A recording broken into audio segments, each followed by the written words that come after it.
ये चांद सा रोशन चेहरा, जुल्फों का रंग सुनहरा। हाँ जी, क्यों ऐसे नाराज क्यों हो रहे हैं आप? पूरा गाँव में घूमते घूमते गाना गाते गाते आ गए, कुछ समझे नहीं है। अरे भाई, ऐसे हमरे गाना से आपको क्या एतराज है, बताइए ना। हमको क्या है एतराज होगा, पूरा गाँव गाँव घूमते चलिए गाते रहिए, हमको कौन बात का एतराज है। अच्छा, आप गंभीर रहते ना तब आपको समझ में आता, कुछ समझिए नहीं सकते हैं आप। नहीं नहीं, हम देखिए सब समझते हैं जी। क्या समझते हैं? अरे भाई, आपका नाराजगी ठीक है, लेकिन हमको पता है मैं के चली जाऊंगी, तुम देखते रहियो। क्या? हाँ, हमको पता है कि आपको आपके भाई को देखने के लिए मैके जाना है। हाँ, तो इतना हंस के खुश होके काहे बोल रहे हैं? कौन हम शादी में जा रहे हैं क्या? अरे भाई, तो हम हंस इसलिए रहे हैं कि हम उसका समाधान लेके आए हैं। काची? हाँ हाँ जी। चार हाँ। कोची? अरे आपको पता नहीं है, आज जो है ना देवी कृष्णा मैडम आ रही हैं, जो कि वैदिक ज्योतिष के अच्छे जानकार हैं एवं योग अभ्यास के द्वारा जो है रोग दूर करते हैं। हाँ। और आपके भैया का भी तो यही समस्या है, कितना इलाज करवा लिए, कहीं कुछ ठीक नहीं हो रहा है। बहुत अच्छा है, तब तो मेरा भाई का भी भला हो जाएगा, पैसा भी कम लगेगा। हाँ, हम उनसे मिलने जा रहे हैं। तो चलिए ना, हमको मिलवा दीजिए। चलिए, आप भी चलिए, मिल लीजिए, समझ बूझ लीजिए। चलिए हम भी चलते ले हैं। चले नहीं, ऐसे ले चलिए, आपके भाई के हमारा घर लूट जाएगा। तब जाइए, पहले घर जा करके थोड़ा ताला लगाइए, चाबी लगाइए, ताला चाबी लगा करके जो है उसके बाद आइए। हाँ। हम जो है गांव के चौपाल में मैडम के साथ बैठते हैं, ठीक है? सुनिए, इन्हें उन्हें फिर मत भाग जाइएगा गाना गाने, हम आते अरे हैं नहीं ताला मार भागेंगे के। जी, आप जाइए तो सही, ताला ठीक लगा है। के आइए। हाँ, आते हैं। ठीक है। मैम नमस्ते। सबसे पहले तो मैं गांव घर के दर्शकों की ओर से आपका स्वागत करता हूं। मैम आजकल थोड़ी सी परेशानी रह रही है कि मेरी बीवी जो है वो काफ़ी दिक्कत महसूस कर रही है, काफ़ी परेशान रह रही है। और कारण यह है कि उसके भाई की तबीयत जो है वो काफ़ी ज़्यादा ख़राब चल रही है। मैम काफ़ी इलाज कराने के बावजूद भी जो है सुधार नहीं हो पा रहा है। फिर मुझे मालूम पड़ा मैम आपके बारे में, वैदिक ज्योतिष एवं योगाभ्यास से बीमारियों को कैसे ठीक किया जा सकता है, लोगों की सुरक्षा कैसे की जा सकती है। तो मैं अपनी बीवी को बुलाया हूँ मैम, वो आने ही वाली है वो, और उसको थोड़ा सा आप समझा दीजिएगा मैम। ये देखिए आ गई मैम। प्रणाम मैम। प्रणाम प्रणाम। कैसी हैं आप? ठीक है मैम। तो सबसे पहले मैम आप अपना परिचय दे दीजिए। मेरा नाम बी कृष्णा हुआ, एस्ट्रो रिसर्चर, मोटिवेशनल स्पीकर और होलिस्टिक हीलर। और फिर जैसा कि आपने अभी बताया, ज्योतिष और योगाभ्यास के द्वारा लोगों की स्वास्थ्य रक्षा। मैम आपसे सबसे पहला प्रश्न ये लेना चाहेंगे मैम कि यहाँ पे दो टर्म इस्तेमाल हो रहा है मैम, एक तो वैदिक ज्योतिष और दूसरा योगाभ्यास। तो ये दोनों को जो है हमारे दर्शकों को समझाएंगे मैम। जब वैदिक ज्योतिष की बात करते हैं तो वह सिर्फ कुंडली तक ही नहीं सीमित है। जैसा कि हम अपने शास्त्रों में देखते हैं कि कोई भी हम चीज़ स्थूल से सूक्ष्म की तरफ जाते हैं जी। तो कुंडली के माध्यम से पहले हमारा प्रवेश स्थूल रूप से होता है।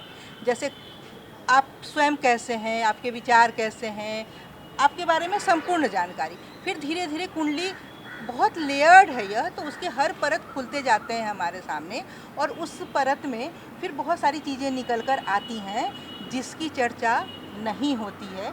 वैदिक ज्योतिष जिसकी चर्चा करता है, और जिसको जानना, जब हम स्वास्थ्य की बात करते हैं तो उसको जाने बगैर हम संपूर्ण स्वास्थ्य की बात नहीं कर सकते, क्योंकि हमारा देश एक वैसा देश है जो स्वास्थ्य की जब बात करता है तो संपूर्णता और समग्रता में करता है। यह नहीं कि खंड खंड में स्वास्थ्य की बात करता है। और रोग का नहीं होना ही स्वस्थ होना है, यह स्वास्थ्य की परिभाषा नहीं है, ऐसा वैदिक ज्योतिष कहता है। उसके हिसाब से हमारे शरीर के साथ साथ हमारा आत्मा, हमारी इंद्रिय और हमारा मन, ये सभी प्रसन्न होने चाहिए और स्व में स्थित होने चाहिए। तो स्वास्थ्य की जब बात वैदिक ज्योतिष करता है तो ऐसे करता है। और उसके साथ योग जब जुड़ता है तो कुंडली के जैसे ही दूसरे परत में हम जाते हैं तो हमें मिलता है अष्टांग योग। यम, नियम, आसन, प्राणायाम, प्रत्याहार, धारणा, ध्यान और समाधि, यह हम योग से मतलब आज क्या समझ रहे हैं? कुछ आसन कर लिया, कुछ प्राणायाम कर लिए तो हो गया हमारा योग। आसन मतलब का थोड़ा तोड़ मरोड़, और प्राणायाम मतलब प्राणों का थोड़ा तोड़ मरोड़, प्राणवायु का संचार। प्राणवायु का संचार। लेकिन हम प्राणायाम को भी पूरी तरह से हमारी सांसों को प्राण में परिवर्तित करना है तो हमारी ये सांसें उसको प्राण में परिवर्तित करना मतलब कि उसको उसमें ऑक्सीजन रिच उसको बनाना है हमारी सांसों जी, को, बिल्कुल। और उसको लयबद्ध करना है, हार्मोनियस रिलेशनशिप उसका स्थापित जी, करना जी, है जी। मन के साथ कैसे। जी, जी। और उसके पहले लेकिन हमको संयमित और नियमित होना है। जब तक हम संयमित और नियमित नहीं होंगे, अर्थात हमारे वाणी का संयम, हमारे खान पान का, हमारे आहार विहार का संयम, हमारे चलने का, बोलने का, हमारे कर्मों का संयम और उसका नियम, जब तक यह नहीं अपने जीवन में लाएंगे, आहार विहार की शुचिता नहीं लाएंगे, तब तक हम कितना भी आसन और प्राणायाम कर लेंगे, योग को हम अधूरा ही समझते रहेंगे, अधूरा ही करते रहेंगे और परिणाम शून्य रहेगा। मैम, ये तो योग की बात हो गई, हम और भी डिटेल्स में योग पर दर्शकों को बताएंगे, लेकिन उससे पहले एक बहुत ही बड़ी धारणा जो हमारे समाज में आज की तारीख में फैली हुई है, जैसे ज्योतिष के बारे में लोग समझते हैं कि कुछ एक पत्थर पहन लेना, कुछ एक भविष्य जान लेना, कुछ एक भूत की बातें जान लेना, भूतकाल जी, की जी, बातें जान लेना, ये ज्योतिष का हिस्सा है और बस यही ज्योतिष है जो आज की धारणा आज तक भी है। तो आप ये समझाने का प्रयास करेंगे मैम कि क्या ज्योतिष इतने में ही सीमित है या इससे हट के ज्योतिष कुछ अलग है, ज्योतिष एक विज्ञान है? जहाँ तक पहले आपने रत्नों की बात कही ना कि रत्नों की बात, ज्योतिष शास्त्र में कहीं भी रत्नों की चर्चा नहीं है। रत्न एक अलग शास्त्र है, उसका एक अलग विज्ञान है और इसके नाम में ही ज्योति जुड़ा है, प्रकाश। आपके जीवन से तमाम जितने भी अज्ञान रूपी अंधकार है उसको दूर कर ज्ञान रूपी प्रकाश में आपको शुभ्र धवल प्रकाश में लेकर आपको आ जाना, खड़ा कर देना। और उसके साथ है ईश का मतलब ईश्वर भी और पुरुषार्थ भी। और वह कैसे होगा? आप अज्ञान से ज्ञान की तरफ कैसे जाएंगे? तो अपने पुरुषार्थ के द्वारा। और पुरुषार्थ में धर्म से शुरुआत होती है, धर्म अर्थ काम और मोक्ष। शुरुआत ही धर्म से। आप धर्म का छोड़ के चलेंगे तो चीज़ें वैसी नहीं प्राप्त होगी जैसी कि आज हम देख रहे हैं कि योग के जरिए भी, हम आसन प्राणायाम के जरिए भी कर तो रहे हैं रोज रोज, जी, बिल्कुल। लेकिन मनोकायिक रोगों की संख्या, रोगियों की संख्या बढ़ती जा रही है, अवसाद से ग्रसित रोगियों की संख्या बढ़ती जा रही है। जी, बिल्कुल। तो क्या कारण है? कहीं तो चूक रहे हैं हम ना। तो यह जो एक कहिए कि ब्रह्मास्त्र हमें मिला है, ऋग्वेद कहता है इसकी शुरुआत ही अग्नि से हुई है। अग्नि मिले पुरोहितम, अग्नि और ज्योति, अग्नि प्रकाश ऊर्जा। और वेद कहता है और उपनिषद कहता है इसका पूर्व रूप अग्नि है, उत्तर रूप सूर्य है, विद्युत इसका संधान है। अग्नि मतलब कि भूलोक की अग्नि, टेरेस्ट्रियल फायर, और जिसमें हमारी जठराग्नि भी है और जिसका सीधा संबंध हमारे स्वास्थ्य से है। सेलेसियल फायर, सूर्य, जब हम कहते हैं सूर्य, जब इसका उत्तर रूप सूर्य है तो सेलेसियल फायर की बात कर रहे हैं। और संधान, इस विद्युत इसका संधान है, मतलब हम एटमॉस्फेरिक फायर की बात कर रहे हैं। तो देख रहे हैं ना कि ज्योतिष कैसे हमको सिर्फ हमारे अष्टांग योग के माध्यम से हमें अपने शरीर के भीतर की ही यात्रा नहीं करा रहा है, हमें बाहर भी लेकर जा रहा है और दोनों के बीच हार्मोनियस रिलेशनशिप कैसे कायम हो इसको बता रहा है, एकात्म कैसे स्थापित हो यह बता रहा है। और छांदोग्य उपनिषद कहता है कि सिर्फ दूसरे ग्रह, दूसरे उससे ही हम प्रभावित नहीं होते हैं, हम पृथ्वीवासी भी अपने क्रियाकलापों से वहाँ उन्हें प्रभावित करते हैं। तो यह आरोह और अवरोह, यह गतीय चक्रीय गति है। तो अगर हम पोल्यूटेड चीज़ों को करेंगे और हम पोल्यूशन देंगे और वहाँ हम पोल्यूशन देंगे तो वहाँ से सॉल्यूशन कैसे निकाल कर मैम, आपकी बातों से एक प्रश्न और भी उठता है, क्योंकि देखिए हम इस देश के ऐसे युवा हैं जो कि पूरी तरह से वैज्ञानिकता के दौर में जी रहे हैं मैम। ऐसी स्थिति में हमारे लिए यह जानना बेहद ज़रूरी हो जाता है कि वैदिक ज्योतिष पहले स्वास्थ्य की स्थिति को पता करता है, फिर हम योग के माध्यम से उसे ठीक करते हैं। तो आखिर इसके पीछे विज्ञान क्या है? रामचरितमानस ज्योतिष की प्रयोगशाला है। कुंडली का छठा भाव रोग का भाव कहा जाता है और कुंडली के छठे ही भाग को अर्थ भाव भी कहते हैं, धन का भाव। तो रोग हमारा धन कैसे हो जाएगा, यह सवाल हमें भी काफ़ी समय तक परेशान किया और उत्तर मिला रामचरितमानस से, जहाँ चारों भाइयों को धर्म अर्थ काम मोक्ष में शत्रुघ्न को अर्थ कहा गया है। और शत्रुघ्न की शादी होती है, उनकी पत्नी का नाम है श्रुति कीर्ति। श्रुति का मतलब वेद से होता है। तो अर्थ जब वेद से जुड़ा, वेद मतलब क्या, ज्ञान। अर्थ जब वेद से जुड़ जाता है, ज्ञान से जुड़ जाता है, तो वह आपको कीर्ति मतलब वह आपको तमाम चीज़ों से जो आपको जो रोग के बारे में जो भ्रांतियां हैं, आपकी गलत जानकारियां हैं, उससे निकाल कर आपको जानकारी देता है और फिर आप रोग के बारे में जानना शुरू करते हैं।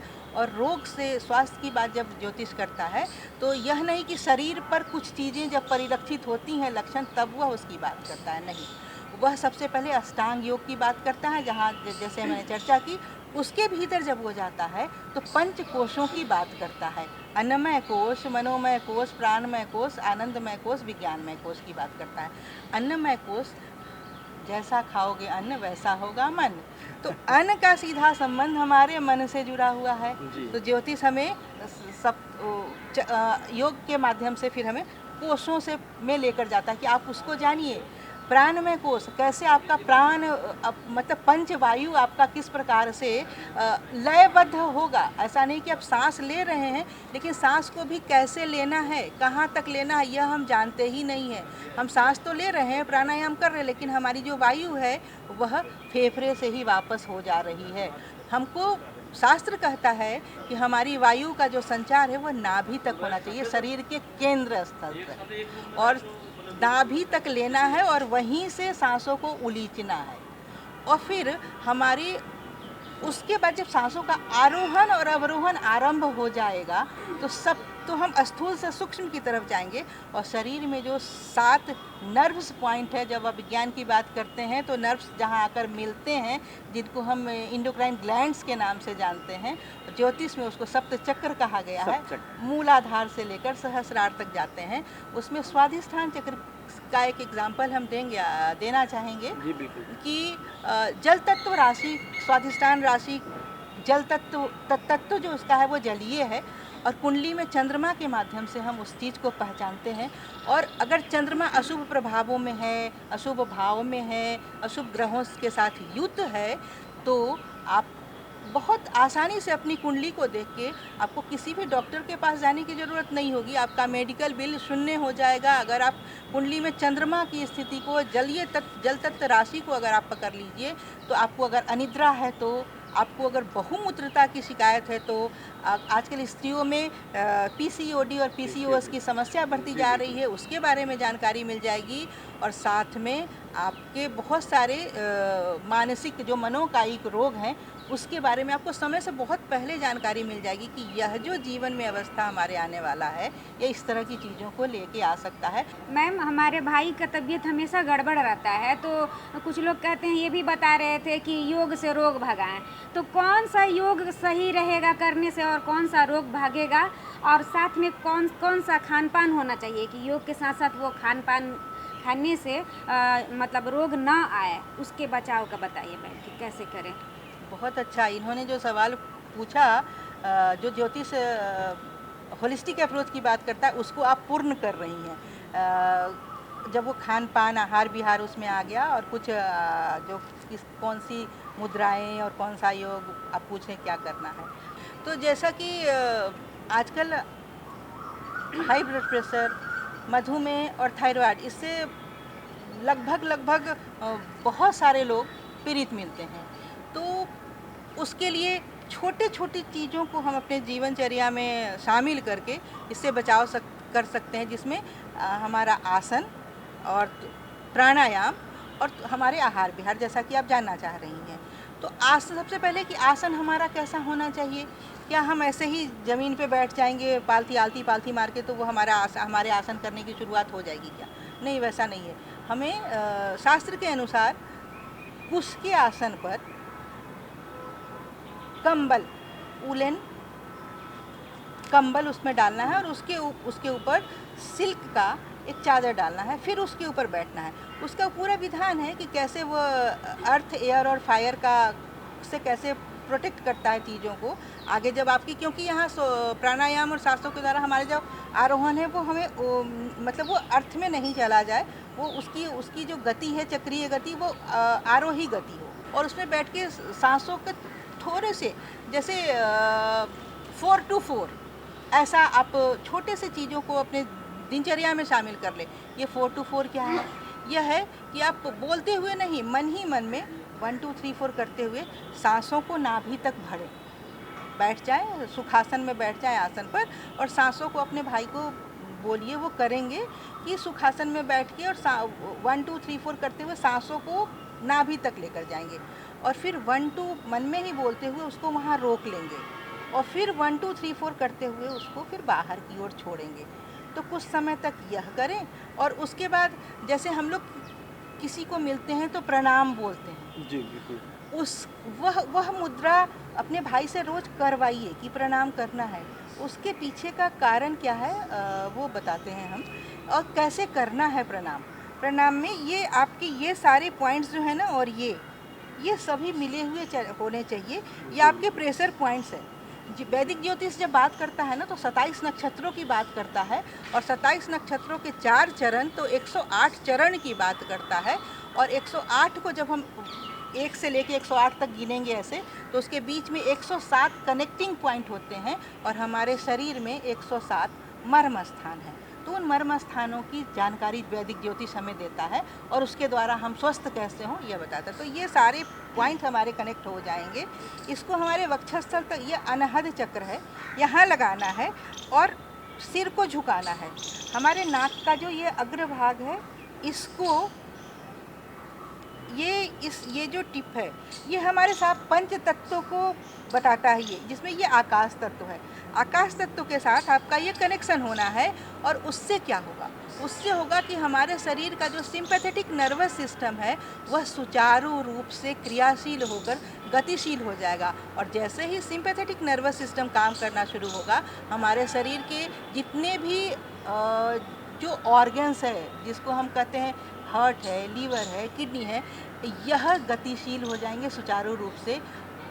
तो हमें इनकी, अगर ये सुरक्षित हो गए तो। मैम आपसे एक प्रश्न और लेना चाहेंगे। जी बताइए। जब भी हम स्वास्थ्य की बात करते हैं तो यहाँ पे जो है 2 तरह का कंडीशन पैदा होता है। एक तो ये कि वैदिक ज्योतिष एवं योग अभ्यास के द्वारा क्या हम सिर्फ बीमारियों से बचाव कर सकते हैं, या फिर अगर बीमारी हो गई है तो उसको भी ट्रीट कर सकते हैं, ठीक कर सकते हैं। वैदिक ज्योतिष आपको आपके स्व में स्थित कर देता है। आपके स्वयं की शक्ति की पहचान आपको हो जाती है, और समय से बहुत पहले आपको रोगों की पहचान भी करा देता है कि जीवन के किस अवस्था में जाकर आपको किस प्रकार की बीमारियां होने वाली हैं।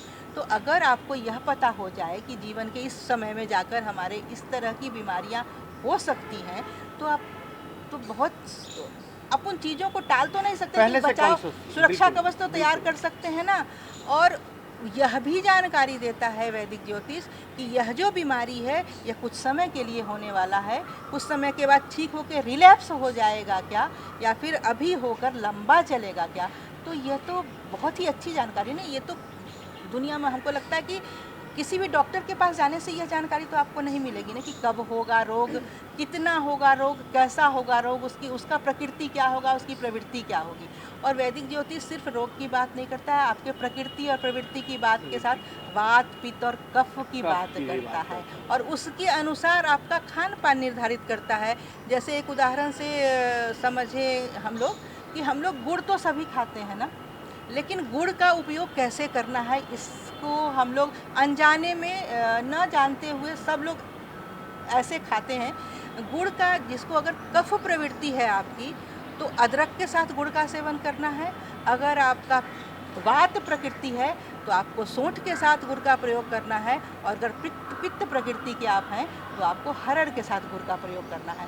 तो छोटी छोटी बातों को अपना के ना हम अपना मेडिकल बिल तो शून्य कर सकते हैं, और रोग से दूर नहीं, स्वस्थ हो सकते हैं, स्व में स्थित हो सकते हैं। आपके भाई की परेशानी, तो आप उसको एक मुद्रा जरूर करवाएं, जिसको कि मृत संजीवनी मुद्रा कहा गया है।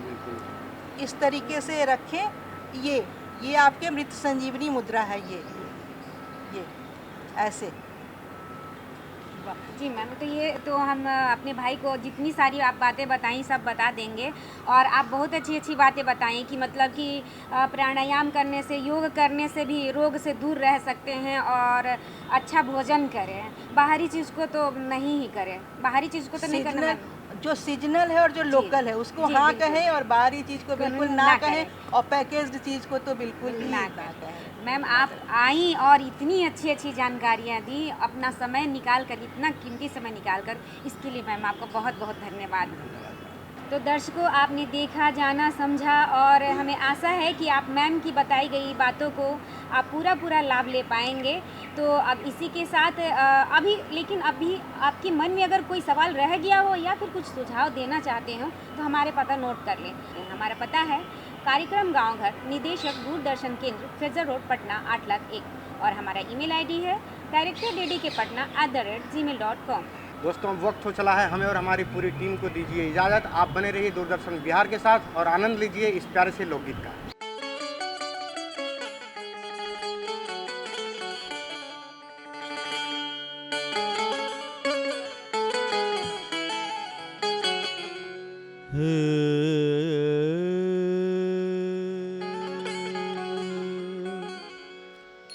प्रीत जवने कलमिया लिखे रे,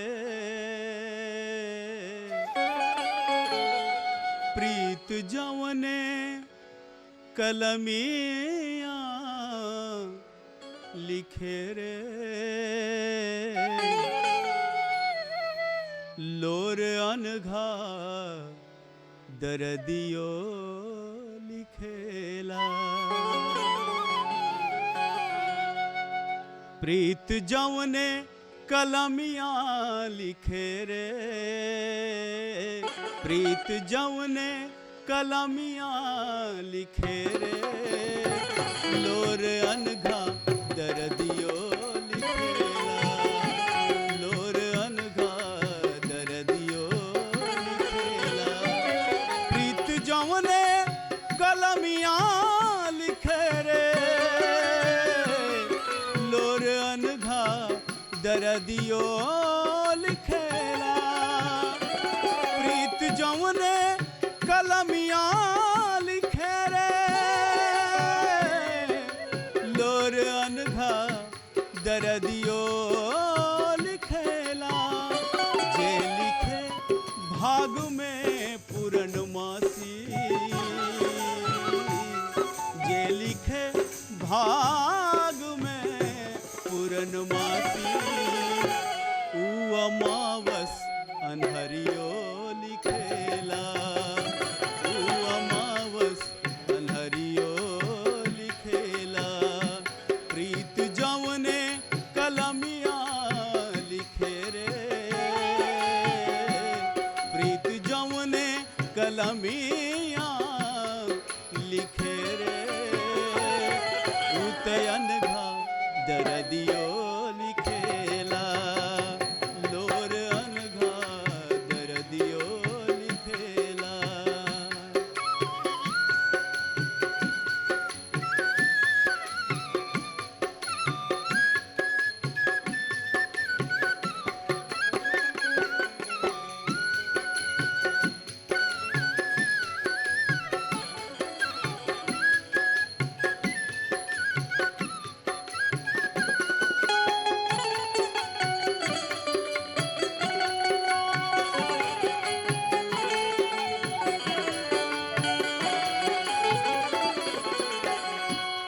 रंग फागुन के सावन के रिमझिम, ऊत तलफत भुभुरियो लिखेला।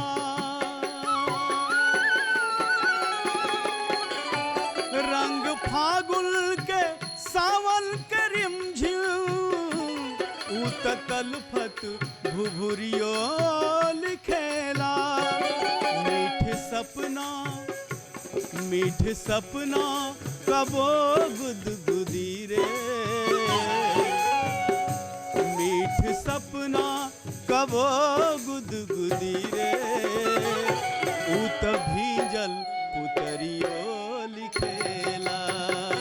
मीठ सपना कबो गुदगुदी रे, ऊत भीजल पुतरियो लिखेला।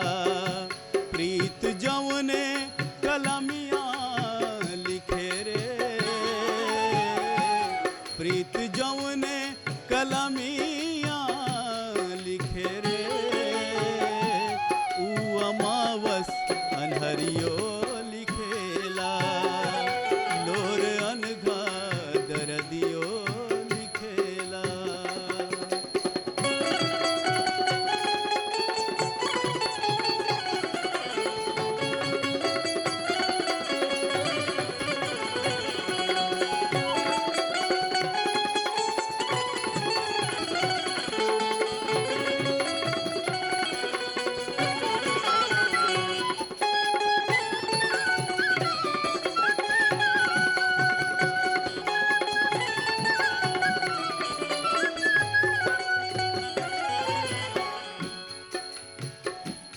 रास लिखे कबो लिखे बिरहा बाट जोहत नजरियो लिखेला।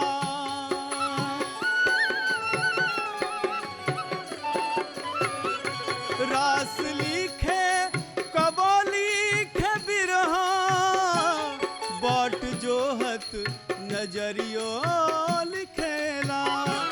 कबहू राधा लिखे कबहू मीरा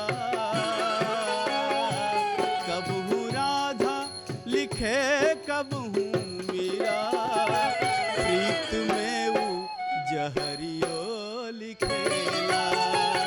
कबहू राधा लिखे कबहू मीरा प्रीत में